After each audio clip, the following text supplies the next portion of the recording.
I sold him roses every morning for a month before discovering the poor artist was actually the crown prince.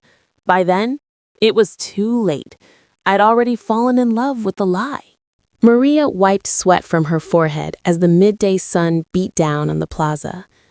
Her flower cart was her kingdom, humble, colorful, and honest.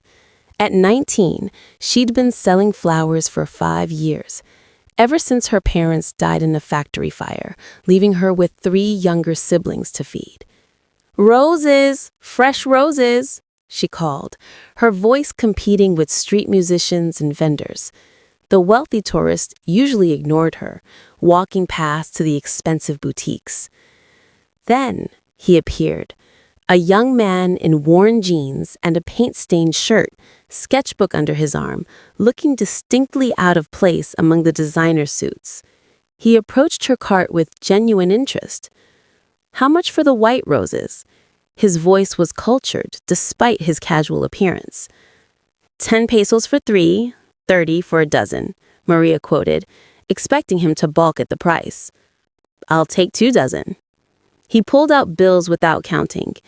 "They're beautiful, like they've been grown with love." Maria blinked. Most customers haggled. "They're just flowers." "Nothing is just anything," he smiled, and Maria felt her heart skip. "What's your name?" "Maria. And you are?" "Alessandro. I'm new to the city, an artist." He gestured to his sketchbook.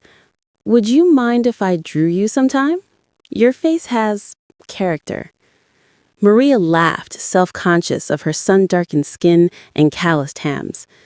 "You should draw the cathedral. It's more impressive than a flower seller." "I disagree entirely," Alessandro said softly. For the next month, he came every morning, bought flowers, drew sketches, asked about her life. She found herself waiting for him, their conversations becoming the highlight of her days. He was different, interested in her dreams, her siblings, her struggles. He treated her like she mattered. Maria was falling in love with him, and she had no idea he was living the biggest lie of his life. Crown Prince Alessandro Vittorio di Santoro watched Maria from across the plaza, his heart heavy with guilt.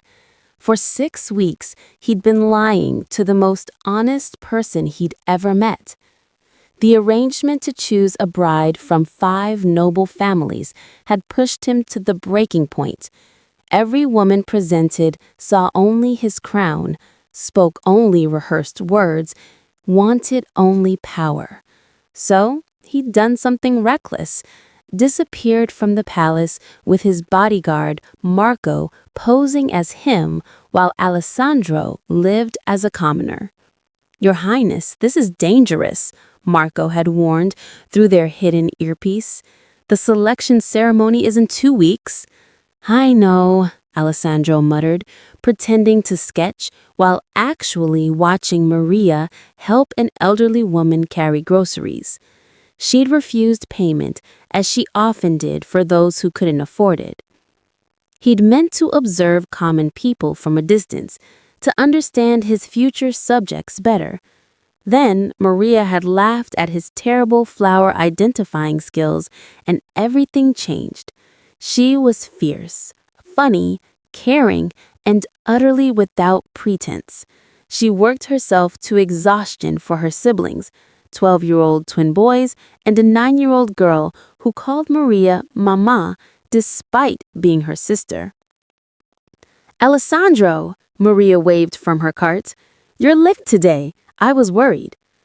Worried? When was the last time someone genuinely worried about him, not his title? "I'm here now," he said, approaching. "Actually, I wanted to ask you something. Would you have dinner with me? Nothing fancy, just food and conversation." Maria's smile faltered. "Alessandro, I can't afford. My treat, please. I'd really like to spend more time with you." He held his breath. "I'd like that too," she said softly. That evening, over cheap street tacos, Alessandro fell completely, irrevocably in love. and the weight of his crown had never felt heavier. The summons came on a Tuesday morning. Royal guards flooded the plaza, causing panic among vendors. Alessandro watched in horror as they began checking identification, searching for him. He'd been missing for 6 weeks, and the palace had finally traced him. "Maria, I need to go," he started, but it was too late. "Prince Alessandro," a guard's voice rang out. "Your Highness, we found you." The plaza went silent. Every face turned toward Alessandro, then to Maria, standing beside him, confusion written across her features. "Prince?" she whispered. The guards surrounded them, bowing. "Your Highness, the Queen demands your immediate return. The selection ceremony has been postponed, but the noble families are threatening diplomatic incidents." "Everyone back away," Alessandro commanded, his voice suddenly carrying royal authority that made Maria flinch. He turned to her, desperation in his eyes. "Maria, please, let me explain." "You're a prince." Her voice was hollow. "Crown Prince Alessandro. I've seen your pictures in newspapers, but you look different. More—" She gestured at his worn clothes. "You lied to me." "I never lied about my feelings. Everything else was a lie."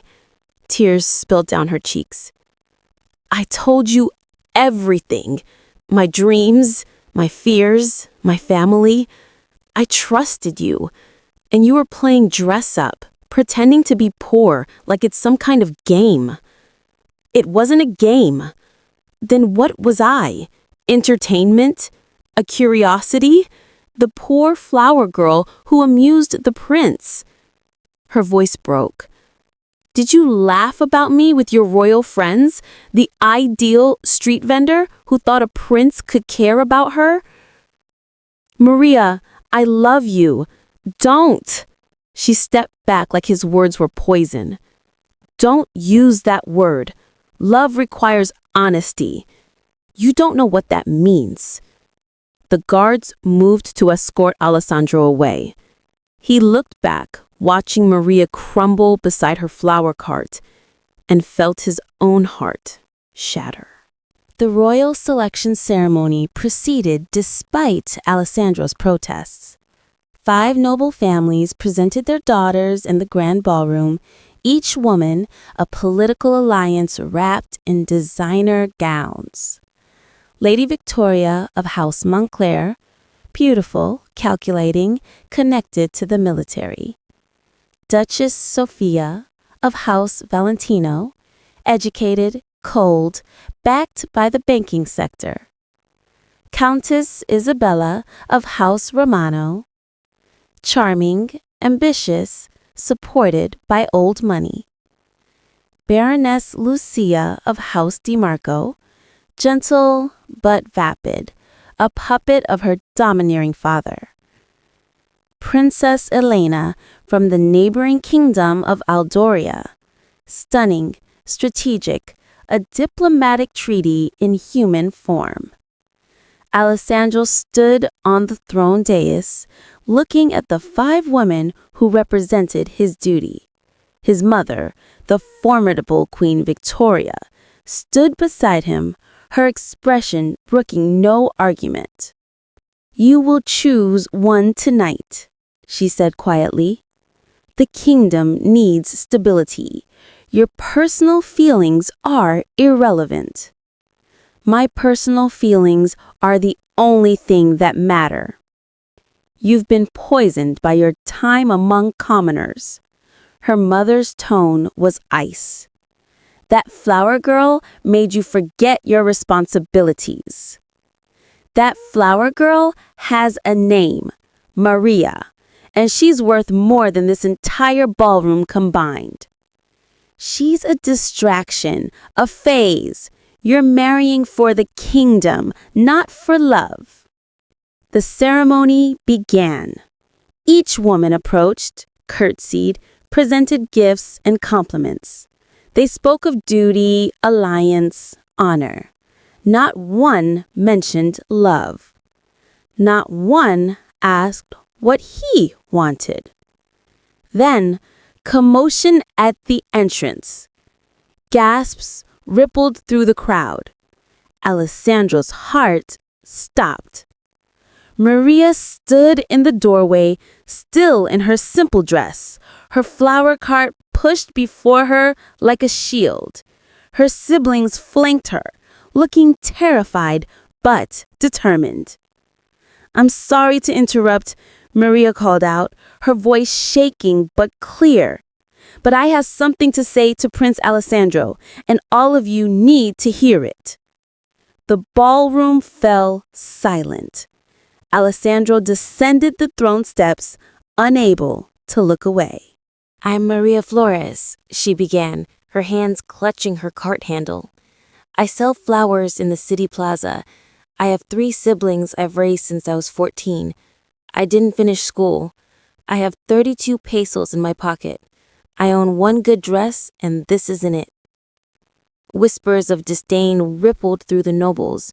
Queen Victoria's face darkened with fury, but Maria continued.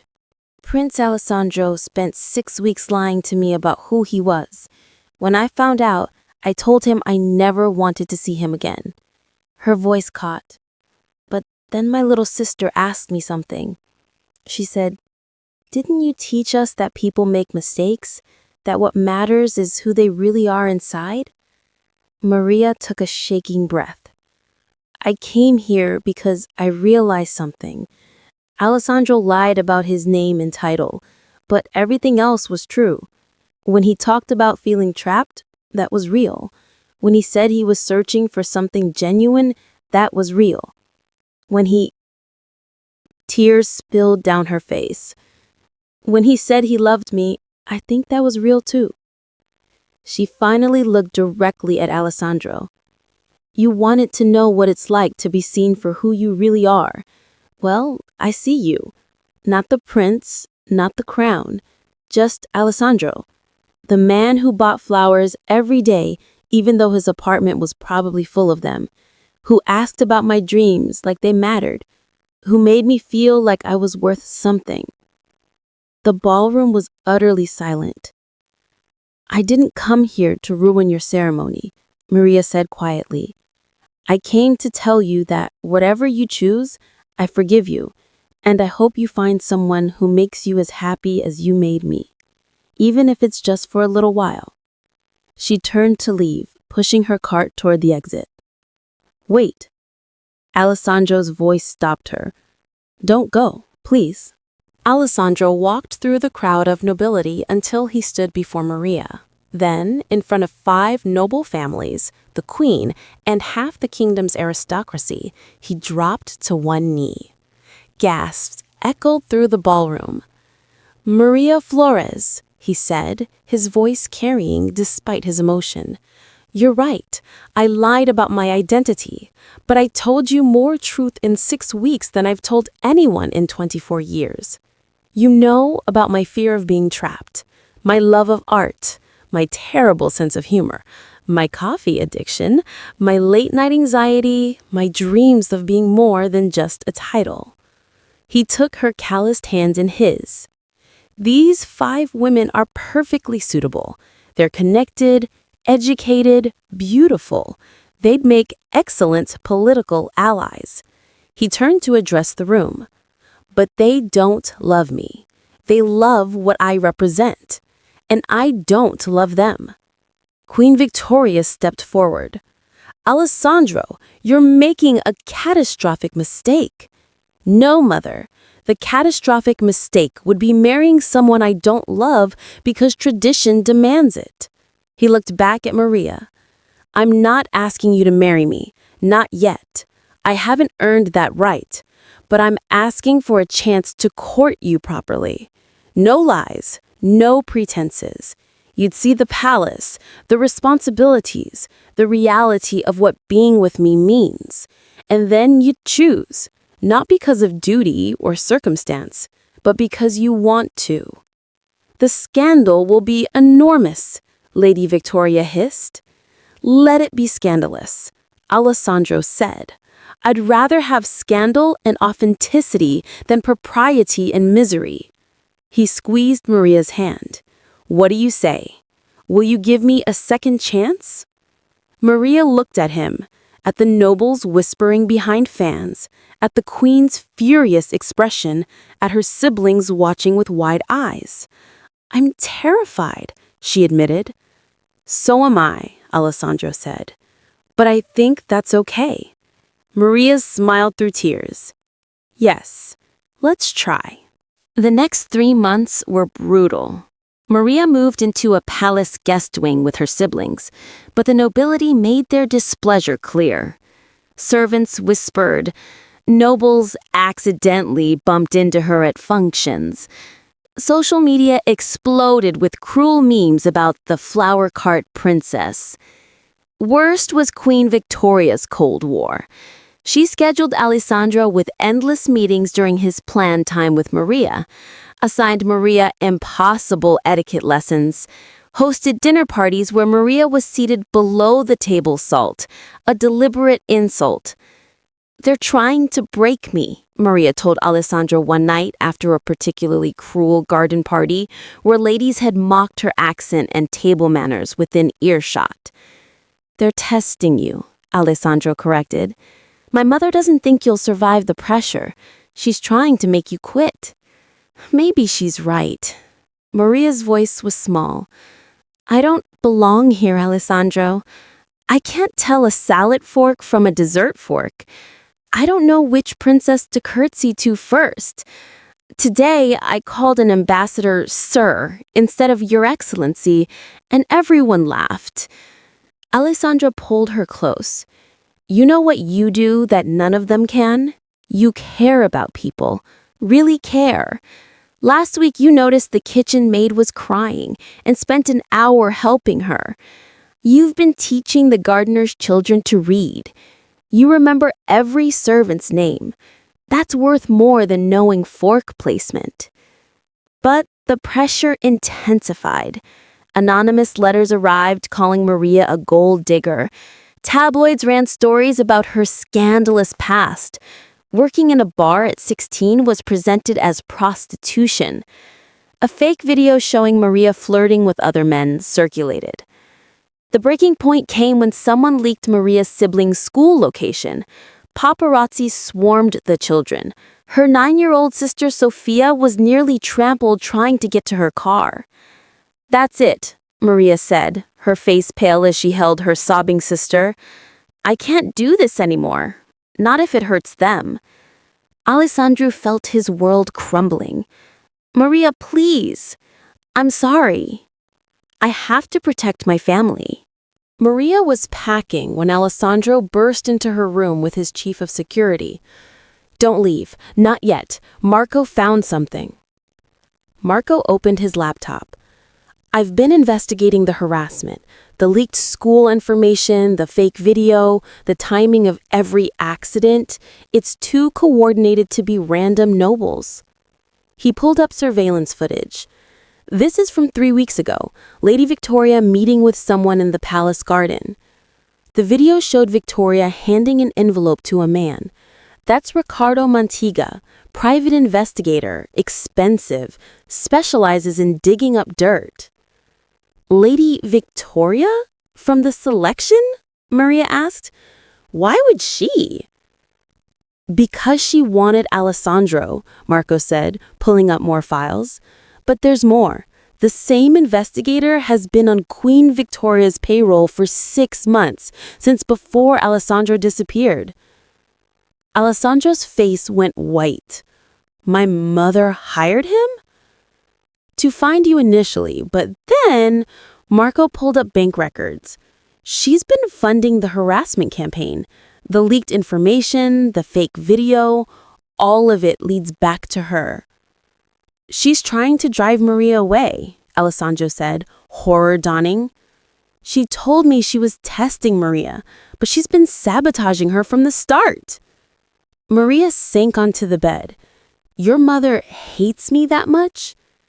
She's afraid, Marco corrected. Your Highness, I dug into your mother's past. Before she married your father, she was Lady Victoria Santoro, minor nobility, smart, beautiful, ambitious. She married for politics, not love. Spent 30 years in a cold marriage with the king who loved his first wife, Alessandro's real mother, who died in childbirth. Alessandra's hands shook. She doesn't want me to have what she never did. She's literally trying to recreate her own loveless marriage. If you marry Maria out of love, it invalidates every sacrifice she made. What do we do? Maria whispered. Alessandro's expression hardened.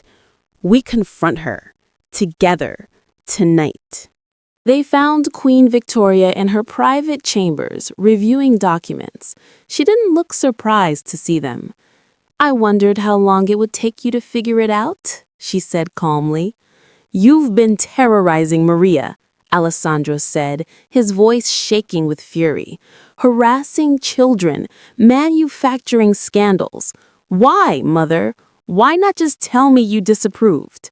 Because you wouldn't have listened, Victoria snapped. You were blinded by infatuation.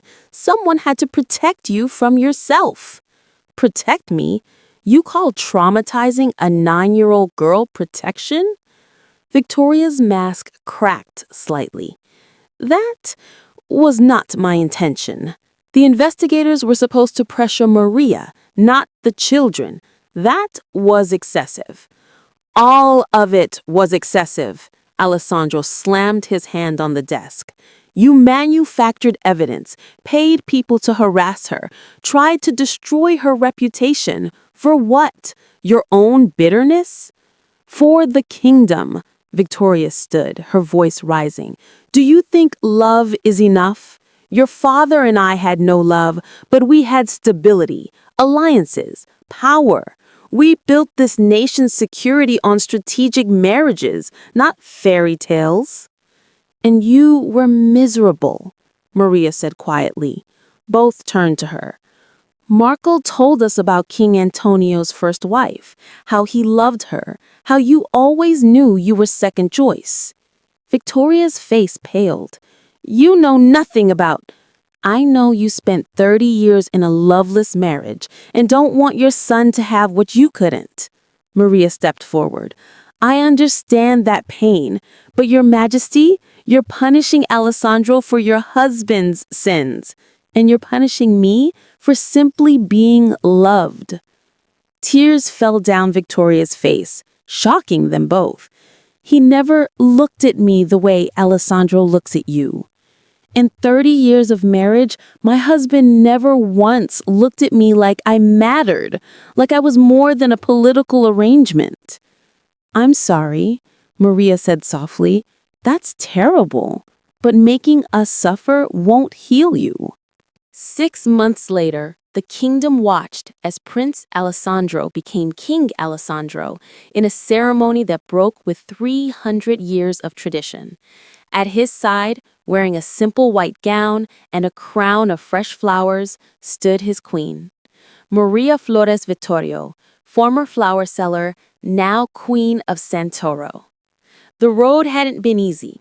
Queen Victoria had publicly apologized, retired from active duty, and was now in therapy.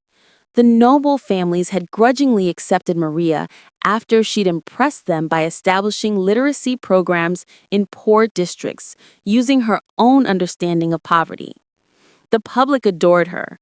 She was their Cinderella story come to life. Now, on their coronation night, alone in the royal chambers, Alessandro and Maria finally had a moment of peace. Your Majesty, Alessandro teased, removing her flower crown gently. How does it feel to officially be queen? Terrifying, Maria admitted. I'm a flower seller wearing a country's crown. What if I mess everything up? You won't, Alessandro kissed her forehead, her cheeks, her lips. You'll be exactly what this kingdom needs. Someone who remembers what real life is like, who'll fight for the forgotten people. They made love that night not as prince and commoner, but as equals, partners. Two people who'd fought against tradition, family, and society to choose each other. Every touch was a promise, every kiss a victory. They were gentle and passionate, laughing when Alessandro got tangled in her coronation gown, crying when emotion overwhelmed them. Afterward, Maria lay against his chest, her flower crown beside them on the pillow. Through the window, she could see the plaza where she used to sell roses. I miss it sometimes, she admitted. The simplicity, just me and my cart and honest work. We'll go back, Alessandro promised. Each month, you, me, and a flower cart. We'll never forget where we came from. Promise? On my crown. Maria smiled. I love you, King Alessandro. I love you, Queen Maria, my flower girl, my heart, my everything. Outside, fireworks lit the sky, celebrating a new era. Inside, two people who'd found love in the most unlikely place held each other tight. Their journey from plaza to palace finally complete. But their story, the story of the street vendor who wore a crown and never forgot her roots, was just beginning. And that's how Maria proved that you don't need royal blood to have a royal heart. She became queen not by birth, but by showing compassion, strength, and the courage to love across impossible boundaries. Alessandro found what every prince searches for, someone who loves the person, not the crown. If this story made you believe in love again, smash that like button and subscribe for more emotional romance stories. Drop a crown if you're Team Alessandro, or a rose if you're Team Maria. Would you have forgiven the prince's lies? Let me know in the comments below. See you in the next story.